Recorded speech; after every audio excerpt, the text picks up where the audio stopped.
Kaya raw natalo, ang dahilan ng pagkatalo ni Bong Revilla, mga nanira sa social media, lagot. Tao na gano'n nga yung totoo and Si Senator Bong Revilla. Pinoy, kayo, ang idol ko. Bong Revilla po. Mukhang magsasampa ng kaso si outgoing Senador Ramon Bong Revilla Jr. sa mga taong nasa likod daw ng malisyosong social media posts laban sa kanya, na maaaring naging dahilan umano ng pagkatalo niya sa re-election bid bilang senador sa nagdaang 2025 national and local elections. Marami raw napaniwala sa di umano'y mga pekeng balita na nagresulta sa kanyang pagkatalo.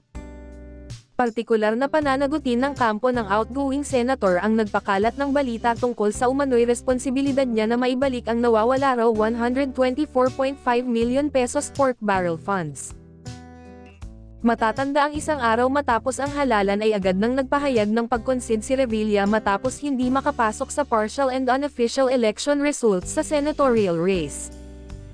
Sa phone patch interview niya sa ANC News Channel noong May 26, 2025, sinabi ng actor-politician na nalulungkot siya sa mga kumalat na balita laban sa kanya.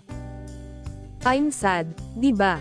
Nalungkot ako sa nangyari dahil nabiktima tayo ng fake news at napaniwala nila yung ibang tao na ganon ang totoo," saad ni Revilla. Bunsod daw nito, nagpaplano siyang magsampa ng reklamong cyber libel laban sa mga nagpakalat ng tinatawag niyang pekeng balita. Ayon sa abogado ni Revilla na si Attorney Raymond Forton, magsasagawa ng legal remedies ang senador laban sa mga nanira sa kanya at sa kanyang pamilya sa online platforms, na nakaapekto raw sa kanyang reputasyon. After consulting with his family, Senator Revilla has decided to defend his and the family's reputation by exercising the legal remedies for people whose reputations are harmed through online platforms, e.g. social media, blogs, websites, saad ni Forton. Dagdag pa niya, it is his hope that doing so would discourage the use of anonymity or digital platforms to malign others without consequence.